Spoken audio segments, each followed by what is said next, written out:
तव्हांखे अपडेट कयो अहम ख़बर आहे। कराची में चीफ जस्टिस सिंध की सरबराही में अमन अमान बाबत जस्टिस कमेटी जो इजलास थियो आहे। ब्रेकिंग न्यूज़ असां शेयर कंदासीं। एक महीने अंदर अमन अमान यकीनी बनाए रिपोर्ट पेश करण जो हुक्म ॾिनो वियो आहे। ब्रेकिंग न्यूज़ असां शेयर कंदासीं। Chief justice Sindh high court के सरबराही में अमन अमान बाबत जस्टिस कमेटी जो इजलास थियो आहे। Justice Sindh high court Akeel Ahmed Abbasi chief justice Sindh high court चवे थो त केतिरो बि खणी को ताक़तवर छो न हुजे, रिआयत न कई वञे। हिकु भेरो ॿीहर ब्रेकिंग न्यूज़ असां शेयर कंदासीं। चीफ जस्टिस सिंध जो चवणु आहे त अमन ख़राब कंदड़ अंसरनि खे अंजाम ताईं पहुचायो वञे।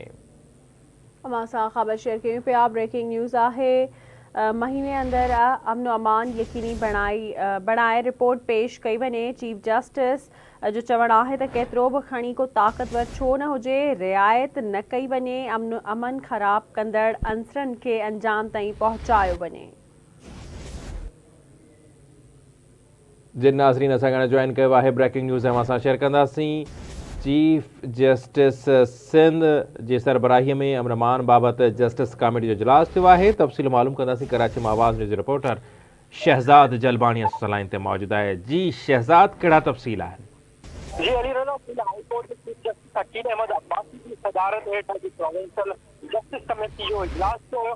तो अदालत आईटी सिंध डीजी रेंजर्स सूबे में हलंदड़ ॻोहन खे हिकु महीने अंदर ख़त्म करण जो हुकुम पिण ॾेई छॾियो। चीफ जस्टिस हुकुम ॾींदे वधीक इहो चयो त मोटरवेज़ हाईवेज़ ऐं कचे वारे शहरनि में गश्त वधायो वञे।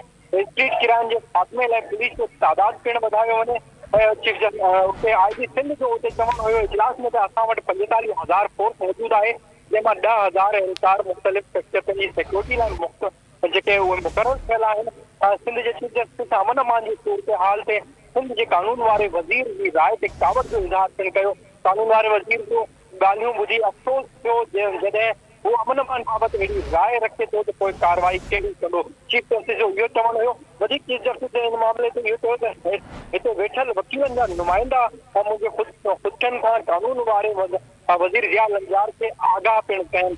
जॾहिं इजलास खां पोइ सदर कराची बार एसोसिएशन आमिर वराइती जो चवणु हुयो त अमन अमान जे करे जेके हिंदू बिरादरी आहे उहा हितां लॾे थी पई वञे ऐं उन ते अफ़सोस जो इज़हार आहे। पुलिस ऑफिसरनि जी जल्द बदिली ऐं पोस्टिंग ते पिण घटि जो इज़हार आहे, जेको असां हुते इजलास में ॻाल्हि कईसीं। ऐं पुतली वारे इलाइक़नि में पुलिस ऐं रेंजर जो तादाद वधाइण जी ॻाल्हि कई वई आहे। कचे में जेके बि कार्रवाइयूं कनि था आहिनि उहे धाड़ेल जेके आहिनि उहे छा पहुचनि हिते मुकिन था, उन बाबति ॻाल्हि कई आहे असां। ऐं समूरनि मामलनि जी इंक्वायरी थी असां चीफ जस्टिस पारां हिदायत कई वई आहे। जी महिरबानी अवां जी अपडेट करण लाइ।